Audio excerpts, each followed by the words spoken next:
बिस्मिल्लाहिर्रहमानिर्रहीम। व्यूअर्स अस्सलाम वालेकुम। फ्यूचर प्लान्स की एक और वीडियो के साथ आप लोगों का मेजबान रिजवान शाह आपकी खिदमत में हाजिर है। आज की वीडियो बहुत इंपॉर्टेंट है उन यंगस्टर्स के लिए जो अपनी जॉब के इंटरव्यू के हवाले से तैयारी कर रहे हैं, या तो उनको कॉल आ चुकी है या कॉल आने वाली है, लेकिन वो समझते हैं कि उनकी तैयारी जो है बहुत कम है, बहुत थोड़ी है और बहुत सारी चीज़ें अभी उन्होंने प्लान करनी है, तैयार करनी है, लेकिन टाइम शॉर्ट होने की वजह से, किसी टेंशन की वजह से वो उसकी तैयारी नहीं कर सके। अब वो सोचते हैं कि क्या उनको इस इंटरव्यू के लिए जाना चाहिए कि नहीं जाना चाहिए, क्योंकि तैयारी तो है नहीं। तो आप इस इंटरव्यू को भी अपना बेहतरीन इंटरव्यू बना सकते हैं। जी हाँ, आप इस इंटरव्यू को भी अपना बेहतरीन इंटरव्यू बना सकते हैं और इसके लिए आपको करना है, आपको ये वीडियो कंप्लीट देखनी होगी। लेकिन वीडियो में आगे बढ़ने से पहले मैं चाहूंगा कि आप मेरे चैनल फ्यूचर प्लान्स को सब्सक्राइब करें, क्योंकि इसी तरह की वीडियो के कैसे आप अपनी स्टडी, अपनी जॉब, अपने बिजनेस, अपने कैरियर और अपनी सोशल लाइफ के इश्यूज को बेहतरीन अंदाज में टैकल करके सबसे बेहतरीन रिजल्ट गेन कर सकते हैं। तो इस हवाले से मैं वीडियोस बनाता रहता हूं। मेरे चैनल फ्यूचर प्लान्स को सब्सक्राइब कीजिएगा, वीडियो को लाइक कीजिएगा और अगर आप समझते हैं कि दूसरों के काम आने वाली है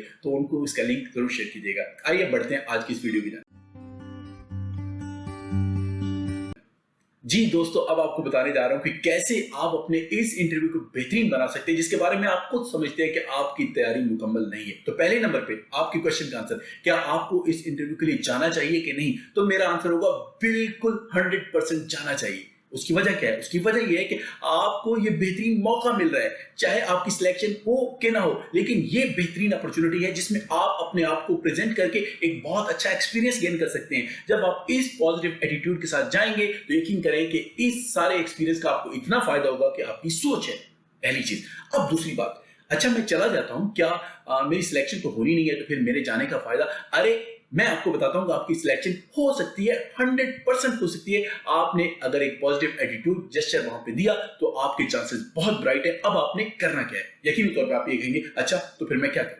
तो दोस्तों, आपको इंटरव्यू में बहुत सारे ऐसे सवाल किए जाते हैं जिनके आंसर बाज़ औक़ात आपको नहीं आते। बाज़ औक़ात जानबूझ के हर कैंडिडेट से ऐसा कोई ना कोई सवाल जरूर दागा जाता है जिसका उसको आंसर नहीं आता। तो ये वेरी कॉमन थिंग है कि आपसे एक ऐसा सवाल हो गया जिसका आपको आंसर नहीं आता। जिस बच्चे की सिलेक्शन होती है उससे भी ऐसे क्वेश्चन पूछे जाते हैं जिनका आंसर उसको नहीं आता। तो जब आपको किसी क्वेश्चन का आंसर नहीं आता तो पहली चीज जो आपने करनी है, प्लीज प्लीज प्लीज प्लीज तुक्के मत लगाइए, आए बाएं शाय मत कीजिए। आपको आंसर नहीं आता, आपको पता है आपको आंसर नहीं आता, आप अपने एम्प्लॉयर का टाइम बचाइए और उससे बोलिए कि मैं इस चीज का आंसर नहीं कर सकता, मुझे इसका नहीं पता, लेकिन मैं इसको स्टडी करूंगा और मैं इसको जानने की कोशिश करूंगा और अगर मेरी आपसे दोबारा मुलाकात होती है तो मैं इसको जरूर आंसर करूंगा। ये बेहतरीन आंसर होगा उस क्वेश्चन का जो आपको नहीं आता। इससे एम्प्लॉयर ये कहेगा कि इसने मेरा टाइम सेव किया। लेकिन जब आप आए बाएं शाय करते हैं और अपनी तरफ से तुक्के लगाने शुरू कर देते हैं तो एम्प्लॉयर कहता है ये लोगों का टाइम वेस्ट करता है, आपकी वो सिलेक्शन नहीं करेगा। और दोस्तों, जब आपने स्ट्रेट फॉरवर्ड ये बता दिया कि आप इस क्वेश्चन का आंसर नहीं कर सकते तो आपको यहां एक थोड़ा सा मौका भी मिलता है।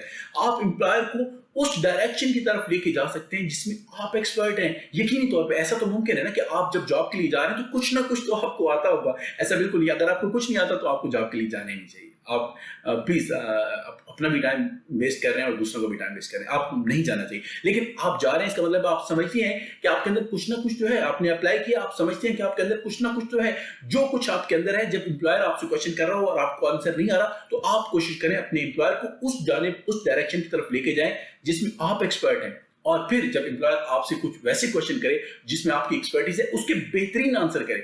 क्योंकि एक बात याद रखिएगा, जब आप किसी भी जॉब पे जाते हैं वहां आपसे आपकी बुक्स के हवाले से, आपकी इन चीजों के हवाले से कोई डीप डिटेल थ्योरीज नहीं पूछी जाती। वहां एक एस्टैब्लिश सिस्टम मौजूद होता है, आपने उस एस्टैब्लिश सिस्टम के साथ जुड़ना होता है और काम करना होता है। तो एम्प्लॉयर ने सिर्फ ये देखना होता है कि जिस बंदे से मैं इंटरव्यू कर रहा हूं उसका एटीट्यूड कैसा है, क्या सीखने वाला एटीट्यूड है कि नहीं, क्या वो चीजों को स्ट्रेट फॉरवर्ड अंदाज में बता सकता है कि नहीं, क्या वो आगे चल के हमें हेल्पफुल हो सकता है कि नहीं। तो अगर आपके अंदर ये टैलेंट मौजूद है कि आप चीजों को सीख सकते हैं, आप दूसरों के लिए हेल्पफुल हो सकते हैं, तो बेशक आपको इंटरव्यूज के जो क्वेश्चन है उनके आंसर आते हो कि ना आते हो, लेकिन आपका एटीट्यूड डिफाइन कर देगा कि इस बंदे की सिलेक्शन होनी चाहिए कि नहीं। तो इसलिए अपने एटीट्यूड को, अपने जेस्चर को पॉजिटिव रखिए और धड़ल्ले से जाइए ऐसे इंटरव्यूज के ऊपर भी जिनके क्वेश्चन बहुत हार्ड होते हैं और आप समझते हैं यार ये तो बहुत हार्ड क्वेश्चन से मुझे नहीं आते, उनका भी बहुत कॉन्फिडेंस के साथ जवाब दीजिए और लोगों को अपनी एक्सपर्टीज की तरफ लेके आइए ताकि लोग आपके बारे में जान सकें, आपको ऐसी चीजों की तरफ ना धकेल सकें जहां आप ब्लॉक हो जाए। आई होप आपको ये वीडियो अच्छी लगी होगी। आप मेरे चैनल को सब्सक्राइब कीजिएगा, वीडियो को लाइक कीजिएगा और इसको दूसरों के साथ शेयर भी जरूर कीजिएगा। Thank you. अस्सलाम वालेकुम।